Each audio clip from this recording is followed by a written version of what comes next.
Hello everyone, Someone Bard here, and welcome to my first, or maybe only time you'll see this, a special look at Thanksgiving.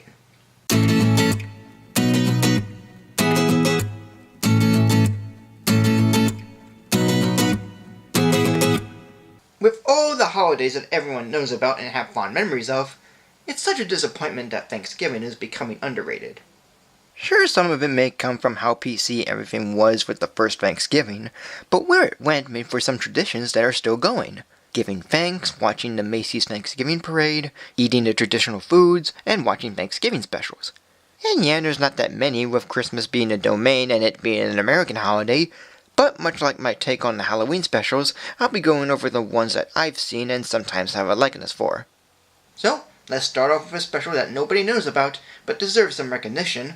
The Berenstain Bears meet Big Paul. This is one of those Berenstain Bears specials like Christmas Tree and Easter Surprise that has its own charming moments, but sometimes has its awkward moments too. The Thanksgiving legend of Bear Country is of a giant bear named Big Paul who, as the legend says, would come down to Bear Country whenever the citizens would be too greedy and not caring for the needy. And when word spoke of Big Paul arriving, Papa rounds up the folks of Bear Country to go after Big Paul before he gets them. All while Mama tries to convince everyone that he could be someone more, and while brother and sister gather mixed nuts for Papa, and find out that Big Paul is nothing but a gentle giant.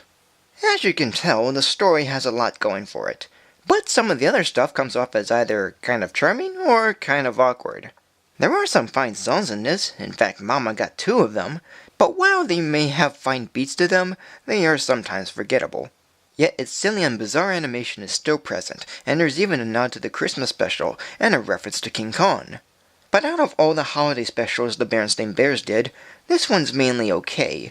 It's not as memorable as Christmas Tree, or as nice as Easter Surprise. It's a step below the latter one.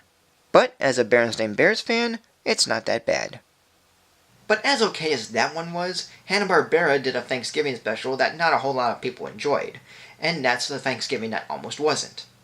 This is considered to be the worst of the Thanksgiving specials, and at first I didn't know why. I've seen it on television and a couple of times later on, but the more I watched it, the more obvious it became why it's hated by many. But does it deserve that much hate?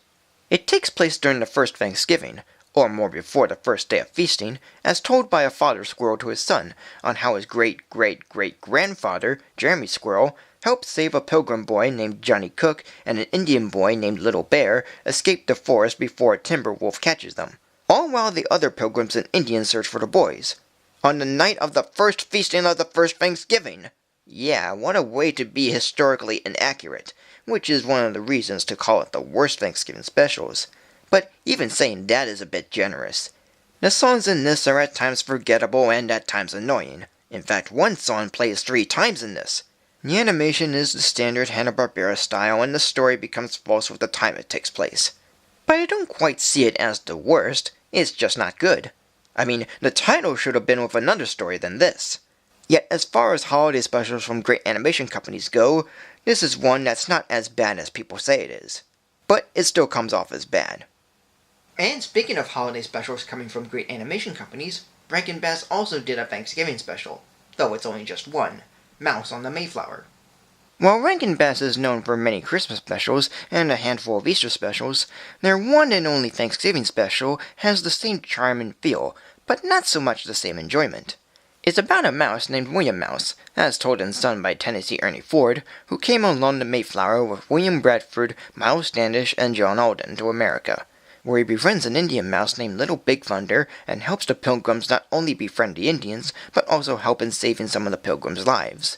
All while 2 thieves aboard the Mayflower plan to steal some gold from the ship back to England, and even befriend a mean Indian named Smiling Buzzard and his bear friend named Big Wheeze in their plan. And there's even a romance between John Alden and Priscilla Mullen that's really pointless.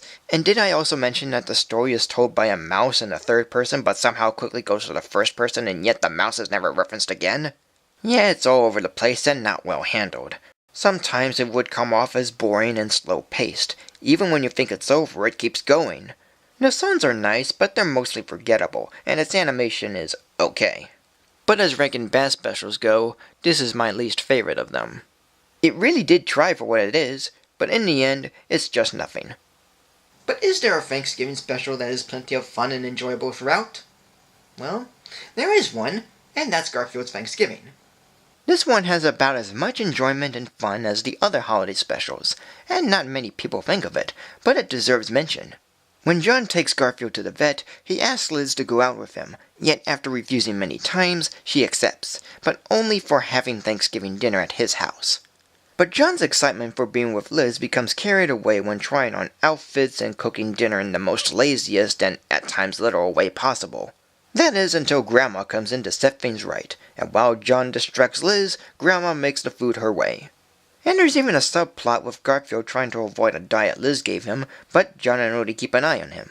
It's such a laid-back special with its charming feel and funny characters, and there's a couple of inside jokes as well, like Citizen Kane and Popeye. The songs, though very few, are all fine, despite the lyrics not being as memorable. And this would have been the first time Liz ever hung out with John, and even kissed him. While having very minor flaws, Garfield's Thanksgiving is a good enough treat for the holiday, and still continues to be. Another special that is enjoyable is one by Disney, and with its characters and setup, it makes it wonderful, which is a Winnie the Pooh Thanksgiving. As charming and likable as Winnie the Pooh goes, this one special has a simple setup with its great characters, and it's another good one that's overlooked.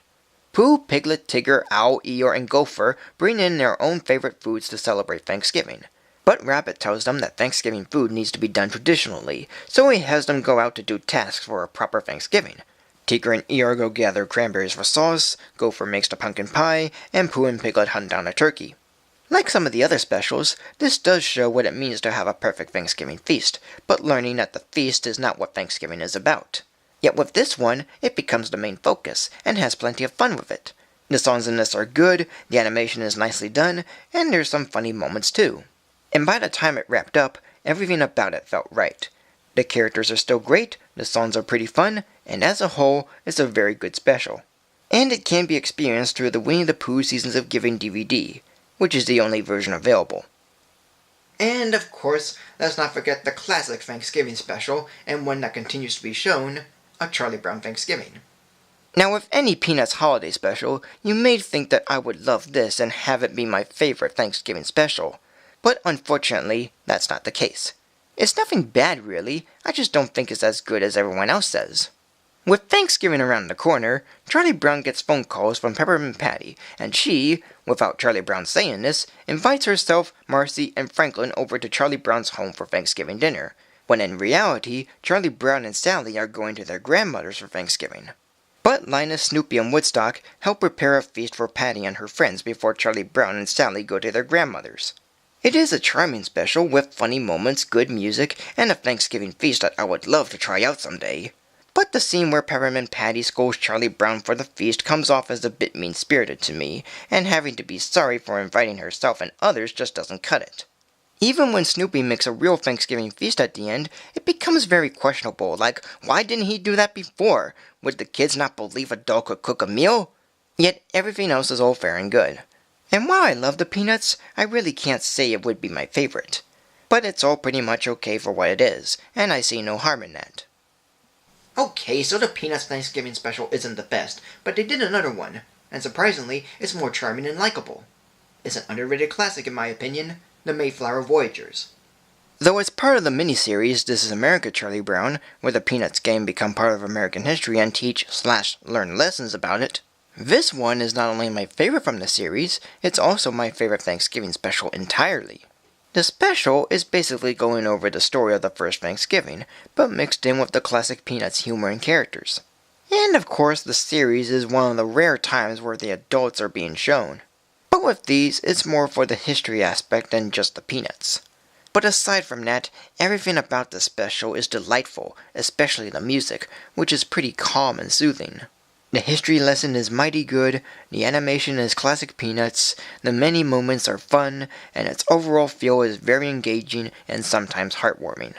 And though there won't be a top 10 list of Thanksgiving specials, I can guarantee that if there was one, this special would definitely be number 1. No question about it. And that is it. So thank you for joining me. Like, comment, subscribe, follow me on Facebook or Twitter. Tune in next week for a new video, and Have a happy Thanksgiving.